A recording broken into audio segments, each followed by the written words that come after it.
बड़े जानवर गाय बैल का नहीं देंगे, किसी को नुकसान नहीं। चचा मामू ददियाली और नदियाली रिश्तेदार सबको समझाओ कि नहीं एक अल्लाह और तू दुनिया में लगा रहे। हालांकि दुनिया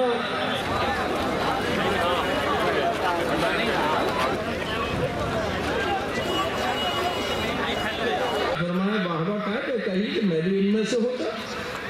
और फिर खजूर खाए 4 महीने की नियत से नहीं, साल की, दूसरे साल की, तीसरे साल की, 5 महीने की नियत से नहीं। तश्कील अपने आप करो कि भाई मुझे इंशाअल्लाह 1 हफ्ते के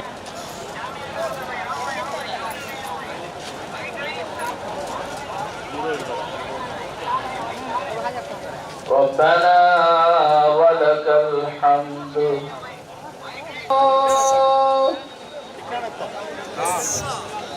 धक्का ना दे किसी को, सलाम करते जाए, मुसाफा करते जाए।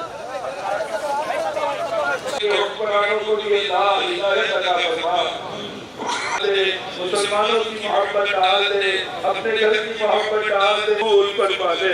बड़ी कुर्बानी देकर सारा मजमा बड़ी कुर्बानी से आया और रात तेरी पकड़ बड़ी सख्त है। तूने इजाज़ फरमाया इन्ना बत्श रब्बिका लशदीद। ए अल्लाह तेरी जब पकड़ आती है तो ना फिरौन बचता है, ना नमते नहीं है, तो तुझे जमीन में खजाना भी आता है और तुझे बर्बाद करना बकल अंबिया वन नस्र अलल आदा इन्नका समीउद दुआ जहदिल बला। अल्लाहुम्मा इन्ना नऊज़ु बिका मिन जहन्नतिक, अल्लाहुम्मा इन्ना नऊज़ु बिका मिन ज़वालि निअमतिक, अर्जा इंदना मिन अअमालिना अल्लाहुम्मा मग़फ़िरतुका अलल क़ौमिल काफ़िरीन फंसुरना अलल क़ौमिल काफ़िरीन फंसुरना अलल। धूप में खड़े जरा इनको भी करीब ले लो। बेचारों का एहतराम करना, दिलो जान से उससे मोहब्बत करना, उसको खुशामद करके मस्जिद के को आबाद करना है, अपने घर में अमाल कायम करने हैं और अपने माहौल को पाकीज़ा साफ सुथरा। और 3 दिन तक आप उसको दावत दे रहे। हकम इब्न कैसा कर लोगे तो आखिरत का इज्तिमा सही होगा। अगर यहाँ पर हमने तौबा नहीं की, बर्ताव, बड़ों का अदब, छोटों की शफ़क़त, एक पाकीज़ा माहौल बना, पछतावा होगा। लोग चीखेंगे, चिल्लाएंगे, पसीने में डूबेंगे। सारी दुनिया के इंसानों को अल्लाह जमा करेंगे। वो क़यामत का भयानक दिन। हिफाजत करना, खुसूसन बनने वाली मस्जिद हज़रत निज़ामुद्दीन अल्लाह जो दिल्ली में मरकज़ है, सारे आलम के मरकज़ की हिफाजत करना, सारे इंसान के क़ुलूब को मुतवज्जे करना, एक-एक जिहाद में कुरान पाक का मकसद जिंदा फरमा। जहाँ जहाँ मस्जिदों की जरूरत है, ए अल्लाह अपने खजाने से बाप के मकासद की हिफाजत फरमा। जहाँ जहाँ खुदा से हमारा ताल्लुक बिठा दे, इल्म और उलमा की मोहब्बत पैदा फरमा दे, अपने उलमा का अदब करने वाला बना दे। नमाज पढ़ने की तौफीक अता फरमा। हमारी माँ बहनों को हया पर्दे के साथ घरों में नमाज पढ़ने की तौफीक अता फरमा। फिर कोई रोक नहीं पाता।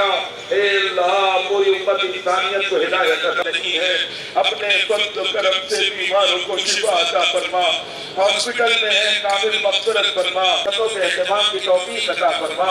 ए अल्लाह इस्तिमाकी ప్రకాశం జిల్లా పోలీస్ తరఫున మనం బందోబస్తు ఏర్పాటు చేయడం జరిగింది।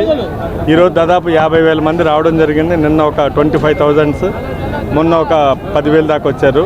ఎక్కడ ఒక చిన్న ఇన్సిడెంట్ జరగకుండా కూడా మనం అన్ని ప్రికాషన్స్ తీసుకున్నాం।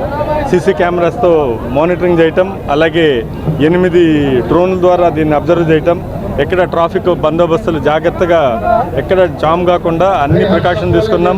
ఒంగోలు పోలీసులంతా కూడా డిఎస్పీ అండ్ వాళ్ళ టీం అంతా కూడా ఇన్స్పెక్టర్స్, ఎస్ఐలు, మొత్తం ప్రకాశం జిల్లా ఫోర్స్ అంతా కూడా జాగ్రత్తగా ఇక్కడ డిప్లాయ్ చేయడం వల్ల ఒక చిన్న ఇన్సిడెంట్ జరగకుండా మనం జాగ్రత్త చేసుకోగలిగాం। ఈ యొక్క నమాజ్ కూడా అయిపోయింది, అంత రిట్రీట్ జరుగుతుంది, చాలా చక్కగా జరిగింది। ముస్లిం సోదరులకు అందరూ కూడా చాలా కోఆపరేట్ చేశారు అందరూ కూడా। వాళ్ళందరికీ మా పోలీస్ శాఖ తరఫున అభినందనలు కూడా తెలియజేస్తున్నాం। వాళ్ళందరూ కూడా మరొకసారి మా డిపార్ట్మెంట్కి ఇంత కోఆపరేట్ చేసినటువంటి వారికి మరొకసారి అభినందనలు తెలియజేస్తున్నాను। మానిటర్ చేయడం జరిగింది, చిన్న ఇబ్బంది అవుతుందన్నా కూడా మనం ముందుగానే గ్రహించి క్రౌడ్ కంట్రోల్ చేయటం అన్నీ చేసాం, no issue. Technically we are very sound, CC cameras అలాగే డ్రోన్ కెమెరాస్లో చక్కగా ఈరోజు మానిటర్ చేసుకోగలిగాం। నా పేరు అహ్మద్ షరీఫ్, నేను మాజీ మండలి చైర్మన్। ఇప్పుడు ప్రస్తుతం ప్రభుత్వ సలహాదారుణ్ణి. అస్సలాము అలైకుం రహమతుల్లాహి బరకాతు. ఈరోజు ఒంగోలు పట్టణంలో 9, 10, 11 ఈ 3 రోజులు ఒక ఇస్తమా నిర్వహించడం జరిగింది. ఇస్తమా అంటే ఆధ్యాత్మిక చింతన. కాబట్టి నెల్లూరు ప్రకాశం జిల్లాలో అంటే పూర్వపు కంబైన్డ్ నెల్లూరు ప్రకాశం జిల్లాలో ఉన్న అందరినీ కూడా ఇక్కడ సమీకరించడం జరిగింది.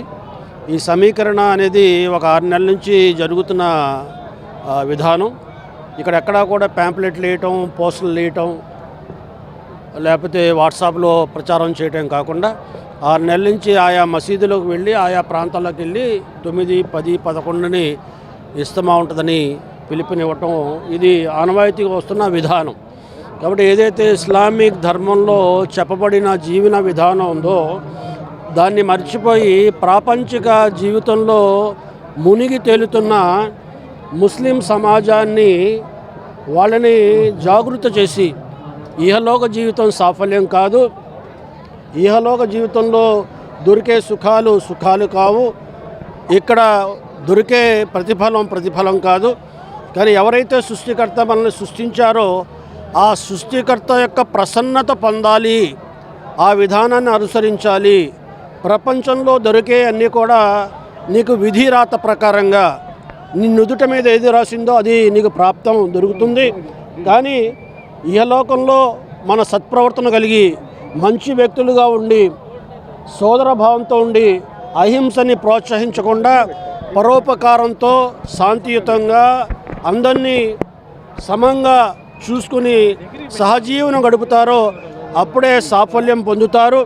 అంతేకాకుండా ధార్మిక జీవితంలో ఏదైతే ఖురాన్ కానీ ముహమ్మద్ ప్రవక్త గారు చెప్పిన ప్రవచనాలు కానీ అవి సవ్యంగా అర్థం చేసుకుని నిజ జీవితంలో అమలు చేయాలి అనే విధంగా ఈరోజు ఈ 3 రోజులు ఎవరైతే ఢిల్లీ నుంచి కానీ హైదరాబాద్ నుంచి కానీ పెద్దలు వచ్చారు, మత పెద్దలు వచ్చారు, ఇదే విషయాన్ని చెప్పారు.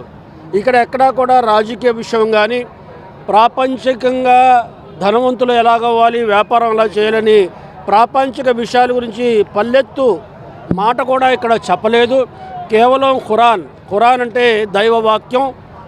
అల్లా ఆ సృష్టికర్త మనుషుల్ని సృష్టించిన తర్వాత మీరు ఏ రకంగా జీవితం గడపాలి, మీ మనోభావాలు ఏ రకంగా ఉండాలి, మీరు ఏ రకంగా సత్ప్రవర్తన కలిగిన వ్యక్తులుగా జీవించాలని చెప్పిన దాని విషయాలన్నింటినీ కూడా విడమర్చి అర్థమయ్యే రకంగా చెప్పి ఆ రకమైన ఒక మంచి వ్యక్తిత్వం కలిగిన దైవభక్తితో అల్లా ప్రవక్త ముహమ్మద్ ప్రవక్త సల్లల్లాహు అలైహి వసల్లం గారి చెప్పిన జీవిత విధానం అనుసరించడానికి అనువయ్యే విధానాలని ఇక్కడ చెప్పడం జరిగింది. అంతేకాకుండా వీళ్ళు చెప్పిన విషయాలన్నీ కూడా ఇదే విషయాల్ని ఆయా మసీదుల్లో చెప్పి వెళ్ళి వీళ్ళు కూడా చెప్తారు. 5 పూటలు నమాజ్ చేయాలి, ఖురాన్ పఠనం చేయాలి, తల్లిదండ్రులు గౌరవించాలి, అల్లా నిషేధించిన విషయాల నుండి పోకూడదు. ఎవరైతే మన సోదరులు ఉంటారో ముస్లింలే కాదు ముస్లిమేతరులు ఉంటారో వాళ్ళు ఇబ్బంది కలిగించకూడదు అనే విషయాలన్నీ కూడా ఆయా గ్రామాల్లో చెప్తారు. కాబట్టి ఇది కేవలం ఆధ్యాత్మిక చింతనతో కూడుకున్న విధానాలు విడమర్చి చెప్పి ఆయా వ్యక్తులు అనుసరించడానికి అర్థమయ్యే రకంగా వాళ్ళు అనుసరించే విధానాన్ని పూర్చుకోవటానికి